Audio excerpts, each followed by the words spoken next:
Hello, ladies and gentlemen. This is Rob Potter of thepromiserevealed.net, and I'm here in a beautiful home overlooking San Francisco. No, of course not. I'm just in the house. And we see with us above me my dear friend, mentor, guide. I'll call him my spiritual example advisor, Dr. Raymond Keller. Um, the true advisor is the Christ within, folks. And today we are going to be doing a PowerPoint on the Gospel of Thomas. And Raymond can talk a little bit about the history here and so forth and so on. But I have written the introduction to this book. I think the angels definitely were working with me in my introduction. It's probably one of the most, the best introduction I've written for Raymond. But I think it's important that people understand that this version, which is called the Morning Star, is a supernatural gift to the people of the earth, for everyone. And this is going to clear up a lot of misconceptions about Christ. And there's a rumor going around that he did not die on the cross, that he went to India.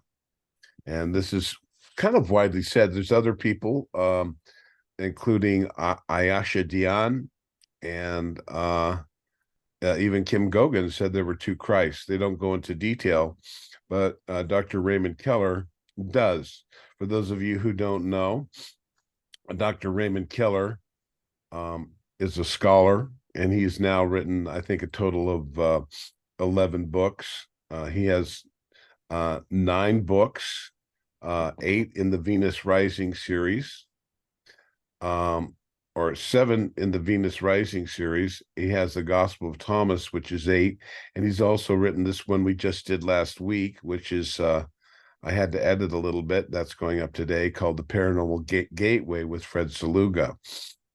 So, I'm going to have Kaz introduce himself in a second, but I just wanted to go forward with a couple other things. Number one, of course, is that you can join Raymond Keller and myself and some other speakers that we're working on solidifying the lineup. I'm in negotiations now. On July 18th through 21st in Mount Shasta of 2024. This year, we're going to be off the grid in a beautiful location, which I just did a lot of editing yesterday, many hours of a video series that shows you directions and how beautiful it is, how to get there, and a little tour of the camp. You can't really see much but some trees and buildings, but we're way off the grid. We're going to be doing some yoga workshops, meditation. There will be workshops there, and it's going to be quite profound in the sense that we're going to have the famous contactee Louis Martens, Raymond Keller, and some other great speakers. So there's lots of stuff you can read on the website, thepromiserevealed.net. Click the first banner or click 2024 conference, or you can click the events section on the first page. My website is currently down as today, Thursday. We're expecting it to be back up by tomorrow. Let's get back to that beautiful Gospel of Thomas and the beautiful Raymond Keller. Raymond Keller is a very kind individual, and he's a very humble individual. And in the supremacy of God, it says, God is not, God, love is always patient, always kind, always humble, never boast, is not easily to anger. All of these things fit Raymond Keller. And this is the essence of the teachings of Christ, is the teachings of love, the supremacy of love over all. And you're going to learn about this in the Gospel of Thomas. As a little heads up, on my website, in the book section, I have the Gospel of Thomas for sale. Now, you can actually see that I have a series of links underneath the description, which gives the introduction of this book. And I really do think that you should take a look at that introduction to go a little deeper into this little bit long introduction I'm going to give for Raymond, and he's going to do this. I'm going to sign off, and he's going to talk about the Gospel of Thomas. But the important thing for me, for you to understand, is to understand that how he wrote it, because Raymond did go to Venus for 3.5 months. Many people don't realize the importance of that revelation alone in terms of what we call disclosure. There used to be a lot of Venusian contactees in the 50s, ladies and gentlemen. Almost all of the famous contactees in the 50s, the only ones on the world beginning the UFO movement, were in contact with Venus and some of the solar hierarchy on Saturn and Jupiter, which some people may understand now as we move forward into the modern era. But all the contactees, almost all of them, were working with Venus and, some others. But Raymond has mentioned that the UFO movement may have gotten off track a little bit here, very political. But I think this is a natural occurrence of the political situation and the unraveling of the demonic influence, or what the Venusians call the intruders on the planet. So I'm going to let Raymond go as long as he wants here, but real briefly, when he was on Venus, he got to look at the Akashic records. They have a time temple. I've spoken about it many times. You can look at our previous interviews, and he was able to given access to look at not only his own Akashic records, but the history of Venus, its interaction on the Earth.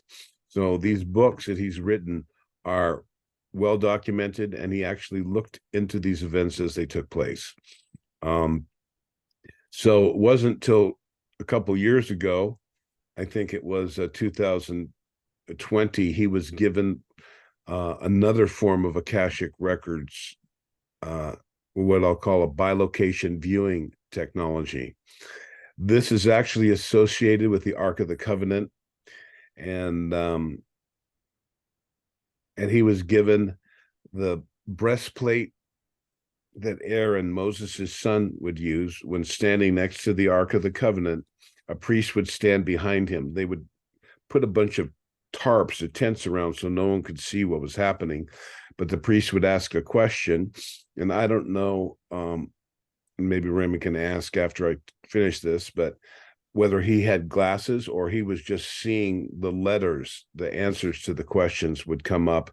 And this was kind of, let's say, the interdimensional hierarchy's way of guiding Moses and the chosen people to establish the covenant after the flood. I mean, this is years later, and the information and the truth was lost, and we were pretty much a bunch of tribes around the planet, and Egypt was still very powerful.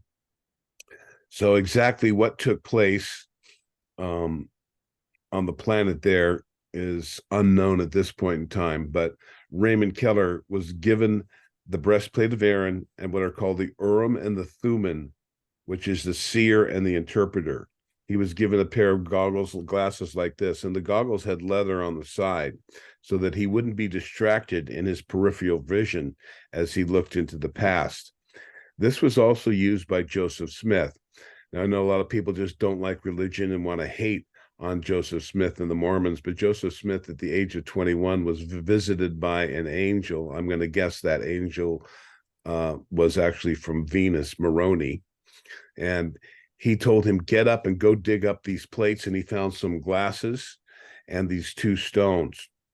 And he was given instructions on how to activate this. After he found these very thin gold plates, he would run his hand along the plates, and he would look into a pass, into a bilocation signal, where he would actually see the events and all the names of it was basically a chronicle. He begat he. It was about the fall of Cain and Abel. So the Canaanites, and Raymond might talk more about that. But the essence of this technology is infallible. And it was entrusted to my dear beloved friend Raymond because of his high character, his his knowledge, his abilities as a historian and a researcher to rewrite these books. And in the Gospel of Thomas, there are called lacunas, or areas where the records have been degraded. He was able to fill in the blanks, even with those degraded lacunas missing. So this is simply a supernatural gift given by the ministry of angels, which we would call messengers, interdimensional beings, in this particular instance from Venus, the planet of love, our closest neighbor. And he was able to do this. Now, he told me, and I was very good. I usually, kind of sneak a secret out to someone, but I didn't tell anyone about this one. I kind of hinted to my son. He couldn't grasp it. He didn't really know where to go. And I just decided I wouldn't even mention it to him. I kind of to just say that Raymond's working on something special. And, but I kept this one secret. He had this technology in his house. It was watched constantly by the Venusians. No one could have taken it. It would have disappeared. And had Raymond come to any harm or any scrutiny at this time, he would have been protected from that, because there were forces, and there probably still are forces, that really don't want this information out. And for those of you, again, I'm going to say, who are triggered by religion, we can throw out the religious dogma and I'll call it the bathwater of sweet baby Jesus, but the message and the life of Christ is very important. And in the introduction, in Raymond's, in our talks, we talk about the importance of Christ above all other avatars. And I don't want to harp on that, which some people may consider religion, but if you look at my Venusians questions and answers, you're going to hear, I have questions. Well, how do we worship an individual, as God? And they explain that, and I'm not going to go into that here. So I just want to emphasize that these books, Raymond was able to look into a bilocation in the past and actually see the truth of the Gospel of Thomas. Now, everyone doesn't really know that, because the church kind of took this out. But Thomas was Jesus's twin brother. He's called Didymus, the twin. And I think that's a pretty, I'll say, piss poor, interpretation that's been lost for a long, long time. So here we have, and many people do know, they also reveal in this gospel that Jesus was married to Mary Magdalene. Okay, Mary Magdalene is not Mary of Bethany, who was often confused with being Jesus's wife. That was Lazarus's daughter, and she was kind of playing around in the loose sexual and the high circles there of the Romans. But she, after upon seeing Jesus, she was moved and she began to follow Jesus. So those two are completely different. And this Mary of Magdalene is not, of course, not his mother. So Mary was a popular name back then. So we have three Marys very closely associated to Jesus Christ in the gospel. So we have now Mary Magdalene. They were married and had two children. And Raymond says, well, it was common knowledge that in order to be called Rabboni, which Jesus was called quite frequently, you had to be married with children before you can even become a rabbi. And I asked Alon, and you can read this in my newsletter and in all the Venusian messages on my website under Victory of Light, Jesus Christ section there. You're going to read that Alon said, well, Rob, the reason they took that out was in 1159, the Lateran Council, the church was trying to get all the priests that had been established to give their lands directly to the Vatican. So they couldn't say Jesus was married. So they had to say you have to become celibate. Of course, that caused all kinds of sexual frustration and perversions within the church there. In the modern era. So we see this conundrum of control. So again, I do say throw out the religious bathwater of dogma, but we do not throw out the message, which was the word of God as exemplified through the life of Christ. For those of you who do not accept a cosmic Christ, a creator of the universe in living flesh, it's okay. Put it aside and listen to the words of wisdom and the truth of love in this Gospel of Thomas. So Raymond Keller reveals that he was married, and of course, at the end, after he was crucified, Mary took her two children with Joseph of Arimathea, and he was the famous one who had the crypt that he gave to Jesus to be buried in, where he was resurrected and where Mary first saw him after his resurrection. So I asked Alon, and he said that was the reason they didn't want people to be able to know that he was married. It gave the church control of money. That all the land they owned could be sold and probably feed all the poor people for hundreds of miles. So there's a lot of information in here that also talks about the hierarchy, what we call the reptilians or the snakes or the intruders or interlopers that intruded on the earth. And this is in the Gospel of Thomas in his sojournings to India. Shortly after he passed away, Thomas was in Jerusalem. They'd already seen Jesus many times. He'd appeared and spoken to them during Passover. And he saw him and said, Thomas, I want you to go to India.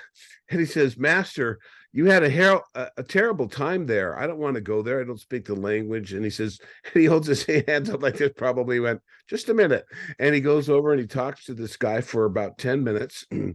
And he says, hey, my brother and I were carpenters. Would you by chance be looking for a carpenter? He says, that's actually the reason I'm here in Jerusalem. You have very skilled carpenters. And he says, well, my brother can handle the job. He negotiated the deal, got 50% of the coinage of the silver up front. And he went back and he bought him over to Thomas. He said, Thomas, this man is looking for a carpenter in India.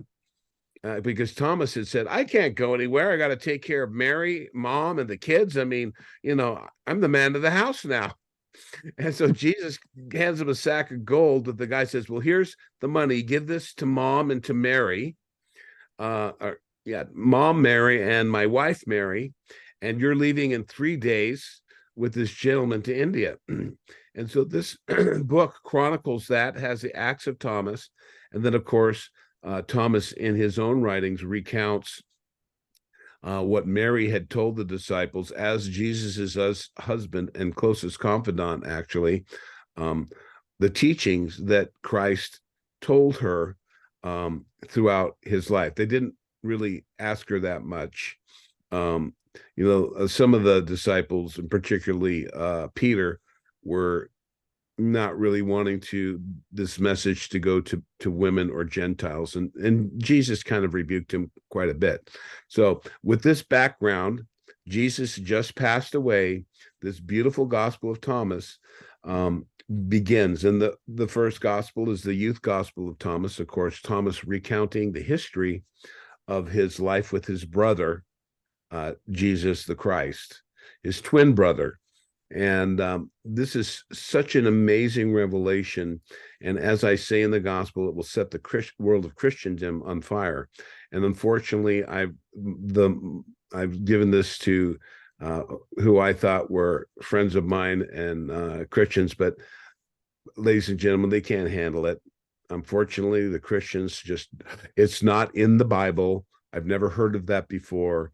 Space people and Jesus, it just doesn't mix for them. And unfortunately, their cup is full. Their knowledge is supreme, and they're of that particular belief that only the Bible has the truth. So I'm just going to say that's not true. And you have to use your own discernment. But if you want to get a more realistic understanding of Christ, I think reading this book and understanding this history with what we know now of the Anunnaki and all of the other information that's coming out, we certainly can insert this cosmic Christ. And I want to thank Raymond Keller for his patience in this longer introduction. He can go as long as he wants on this.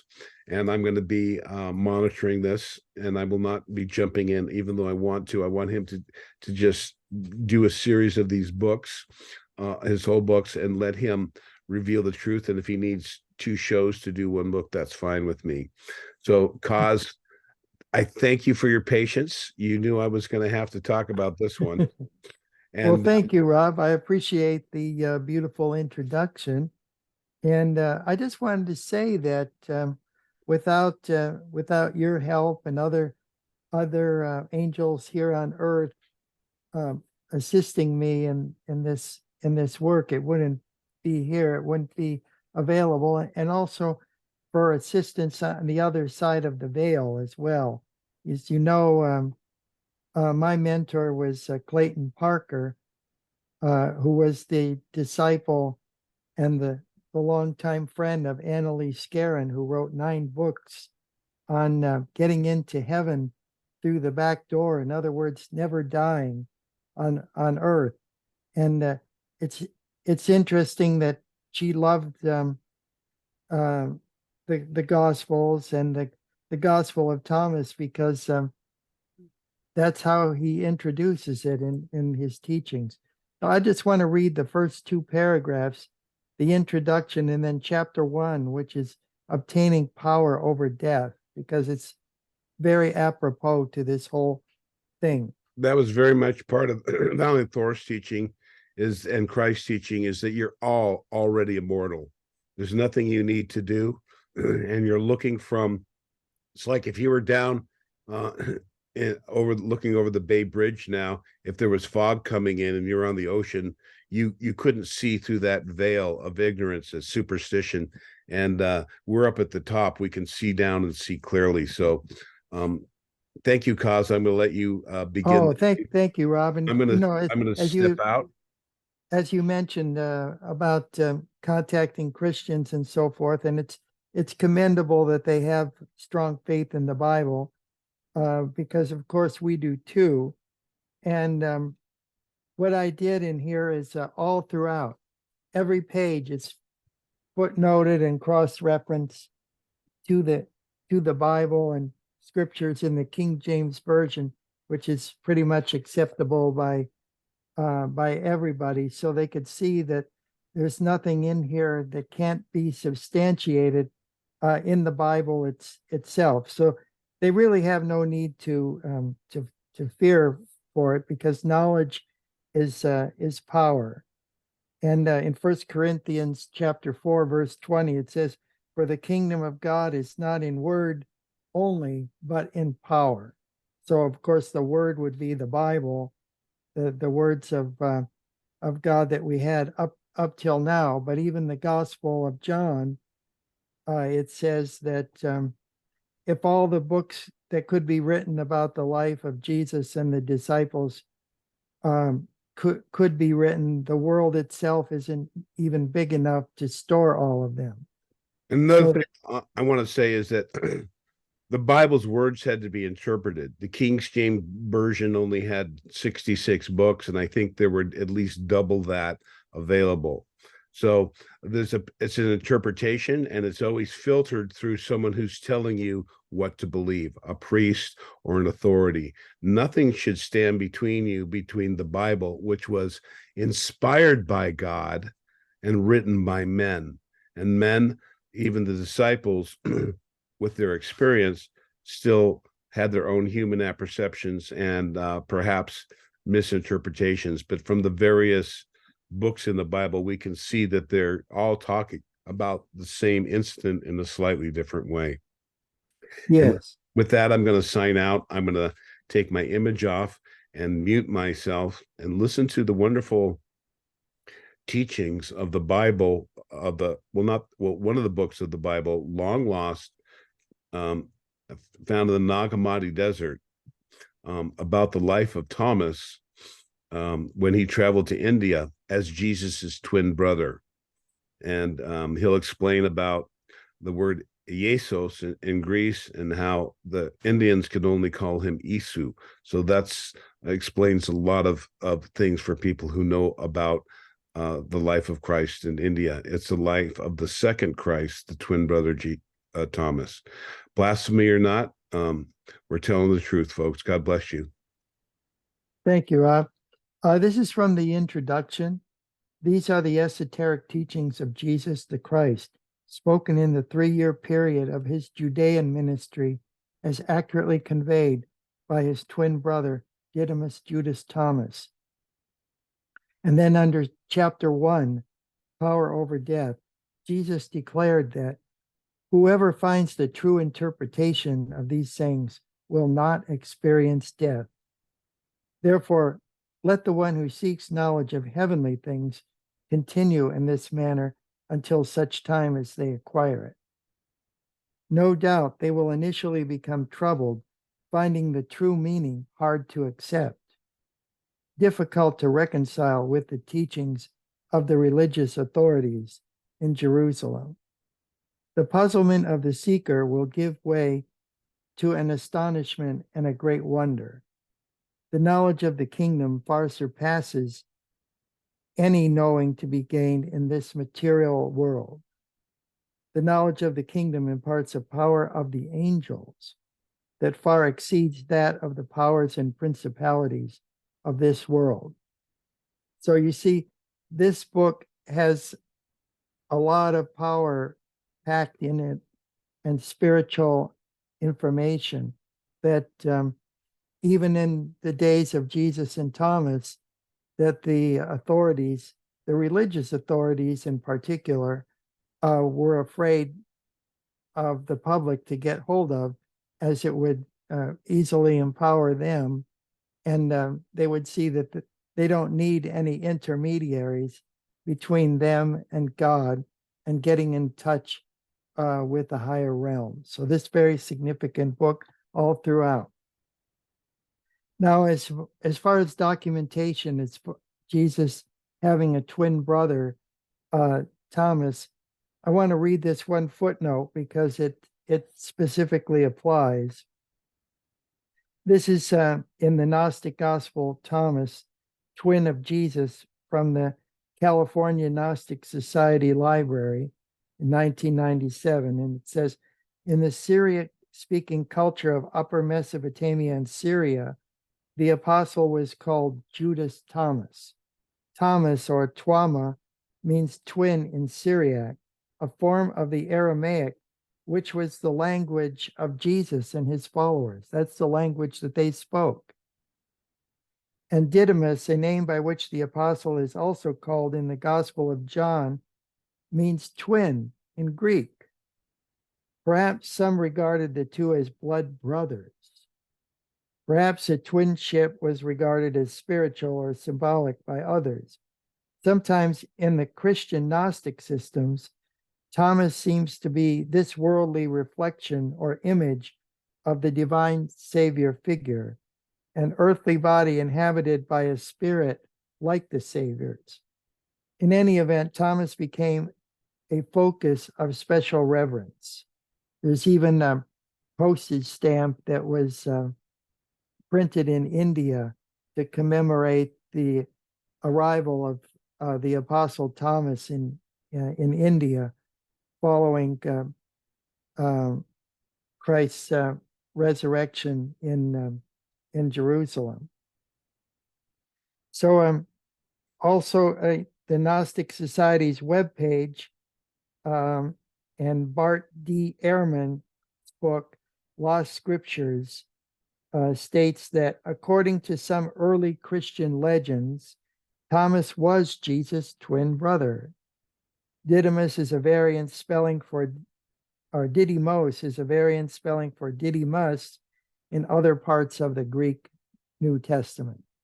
So here we see substantial evidence of this blood connection that was concealed for almost 2,000 years.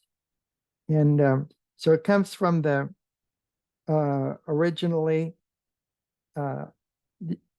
in the Gnostic texts, the Nag Hammadi site in Egypt, discovered in the 1940s. And I'm just, we don't have too much time, but this is the cover of the book. It's the Gospels of Thomas and Mary Magdalene. It's available on thepromiserevealed.net and also on on Amazon.com. And I think at Christmas time, it may make a nice Christmas gift. And because the first chapter deals with Jesus' life growing up in Nazareth, as remembered and recorded by his younger brother Thomas. The cover illustration was by Peter Noy, a famous German artist for children's books, children's literature. And then Dan Gorman of Marvel Comics did the drawings on the inside for each book. So we begin with the Gospel of the Young Jesus, the Acts of Thomas in India, then the Gospel of Thomas, and then the Gospel of Mary Magdalene. So in the Gospel of the Young Jesus, it starts off with an account of the sparrow. Chapter 1 is called The Sparrow. And I'll just read the first one here. When the child Jesus and I were but 7 years old, we were playing by the ford of a stream where the flowing waters formed into small, shallow eddies, making them pure. Along the bank, Jesus noticed a young sparrow splashing desperately, trying to keep afloat and make it back to safety on the shore. I said to Jesus, I think the bird has a broken wing. Let's take a closer look and see what we can do to help the sparrow, said Jesus. At that, we held hands and stepped into the cold waters of the ford, whence Jesus retrieved the small bird. Looking at it closely, Jesus verified that a small portion of the bird's upper wing appeared to be cracked. He then handed me the sparrow, sat down along the bank, and made some soft mud out of the silt. Hand me the sparrow, said Jesus. I then turned it over to my twin brother, who cupped the bird in his left hand, gently moved the bone back into place, stroked its head, and made a mud pack around the broken wing with his right hand. Be at peace, he assured the sparrow. What is that going to do? I inquired. I'm not sure, replied Jesus. I just feel sorry for the poor little bird. When some of the other children of Nazareth noticed our activity, they came over to the stream bank as well. As it was the Sabbath, however, all of the commotion attracted the attention of the local rabbi named Annas, who rushed over to the edge of the ford to see what was happening. Don't you children have any common sense? The rabbi yelled at the children. Then he stormed to the house of Joseph, the carpenter, our father. Pointing in the direction of the stream, the rabbi shouted at Joseph, Look at your sons playing in the water. They have profaned the Sabbath, he accused us. The rabbi was pulling on my father's tunic, leading him to the stream bank. When Joseph saw what was happening, he asked us, Don't you two know that it is forbidden to play on the Sabbath?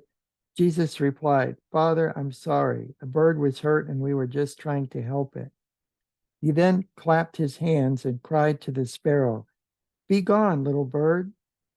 Bird, fly home now. At that, the tiny sparrow took flight and went on its way, happily chirping.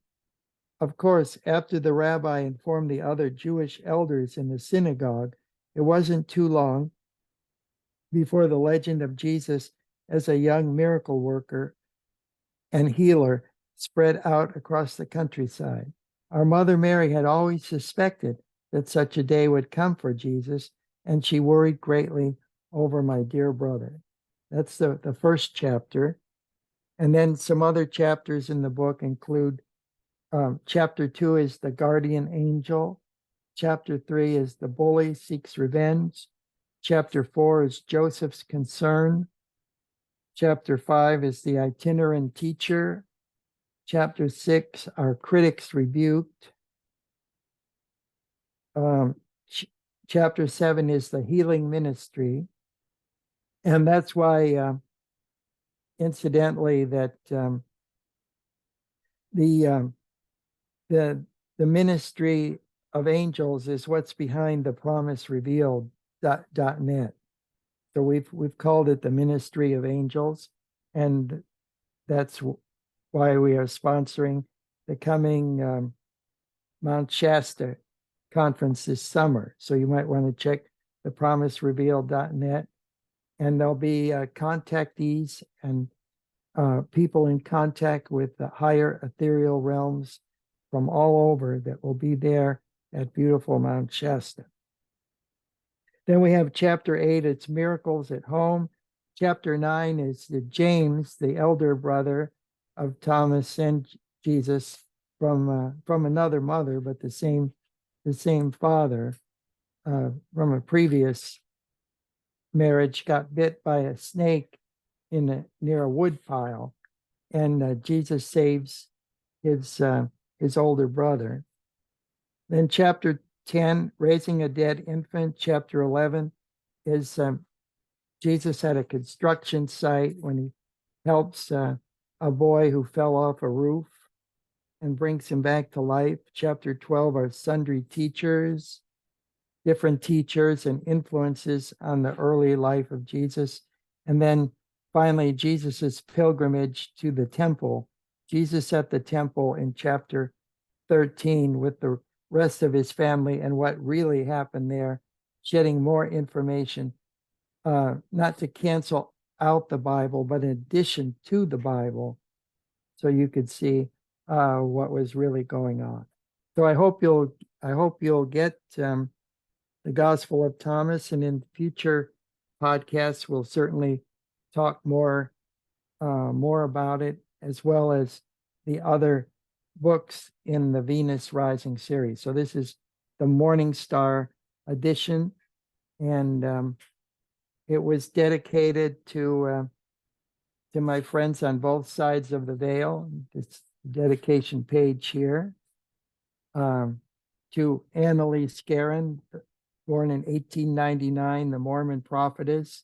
And I didn't put a year for her death because she was taken up bodily into heaven. She's a translated being, much like Enoch of old, and she was translated right there from Mount Shasta.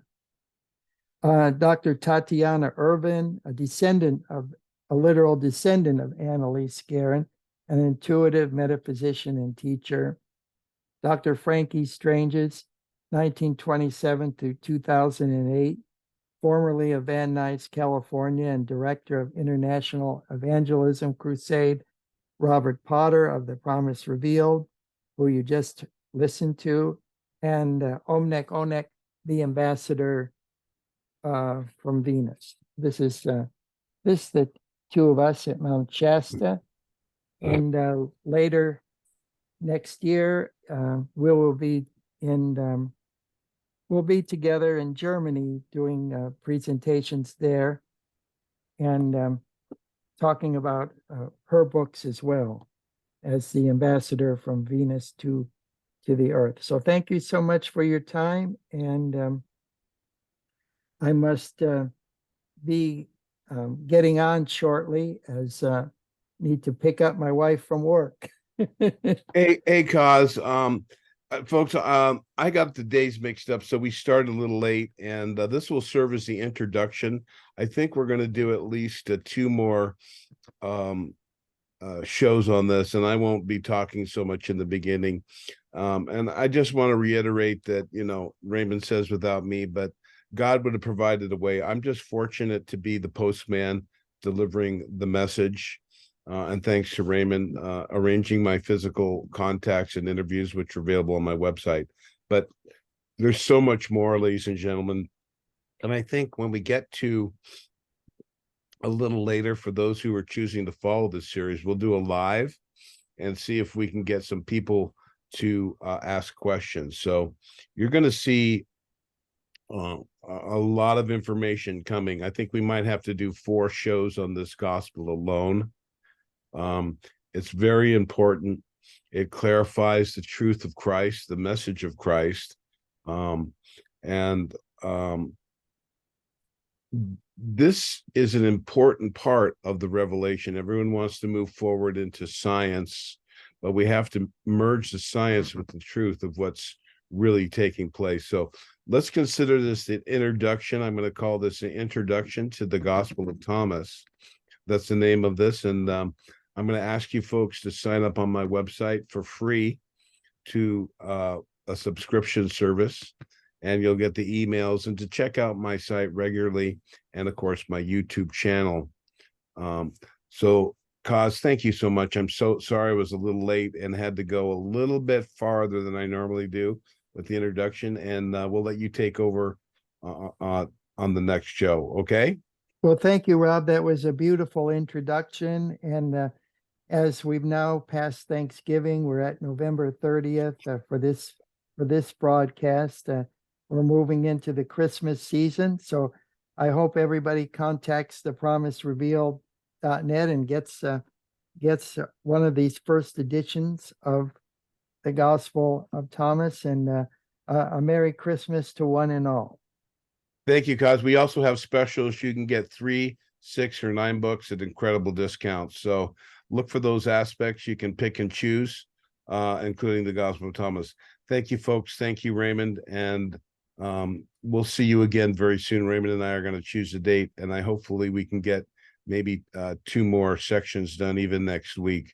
I know that there are people hungering for the truth, and especially those Christians and Catholics who are trying to integrate the revelations that are coming forward now, and to reconcile this, the extraterrestrial factor with Christ and that message. And no one's going to do it better than Dr. Raymond Keller. Thank you very much. We'll see you soon. Thank you, Rob. Thank you all. Okay.